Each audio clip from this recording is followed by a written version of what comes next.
Pameran perguruan tinggi Eropa berlangsung di Universitas Udayana kemarin. Pameran tersebut memperkenalkan sebanyak 47 perguruan tinggi di Eropa.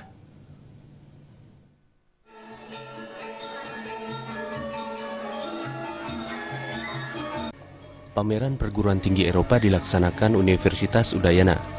Pada pameran ini mahasiswa diperkenalkan sebanyak 47 perguruan tinggi yang ada di Eropa.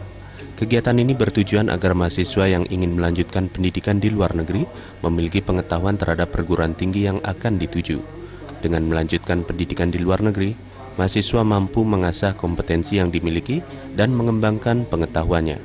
Selain memperkenalkan perguruan tinggi, mahasiswa juga diperkenalkan kebudayaan di wilayah Eropa. Rektor Universitas Udayana, Ketut Swastika mengatakan, untuk menempuh pendidikan di Eropa akan diadakan seleksi yang ketat serta uji kompetensi yang tinggi. Saya kira ini bagus sekali. Jadi ada pameran dari universitas di Eropa di beberapa tempat perguruan tinggi dengan harapan bahwa kita calon-calon kandidat para mahasiswa yang ingin sekolah di luar itu ada gambaran yang jelas dari sumber yang langsung.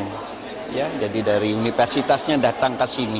Jadi sehingga kita tidak artinya kalau ingin sekolah jelaslah apa yang dituju, universitas seperti apa, misalnya kualitas universitasnya. Jadi kita tidak ngawur, kita ya karena banyak juga universitas yang abal-abal dan petik di luar. Jadi jangan sampai terjebak seperti itu. Nah, ini pameran ini penting sekali. Tentu memang sekarang di modelnya di dunia itu kalau di dunia sekarang semuanya mau open. Jadi mau kalau bisa mengambil mahasiswa dari luar sebanyak-banyaknya. Tentu dengan harapan ada seleksi yang ketat, kemudian terjadi kompetisi yang luar biasa dan di sana dia bisa mengambil orang-orang pintar dari seluruh dunia. Nah, ini sebenarnya ada seperti semacam ini hampir di seluruh dunia, yang termasuk juga negara-negara yang dulunya relatif tertutup, misalnya seperti Jepang dulu kan. Nah, sekarang semua terbuka. Kira ini penting sekali untuk anak-anak bangsa yang ke depan yang mau maju, saya kira.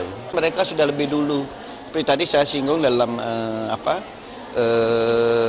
pidato saya. Jadi saya mengatakan kalau kita bandingkan, kalau sejarah pendidikan di Indonesia paling banyak sudah baru hampir 100 tahun misalnya. Mereka itu universitas itu sudah 600 tahun, 700 tahun yang lalu. Jadi riwayat universitas sudah jauh lebih tua dan juga sudah mempunyai pengalaman yang luar biasa.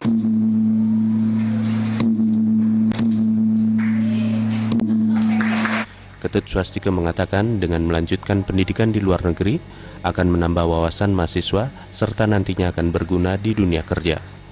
Desa Aryani dan Ratna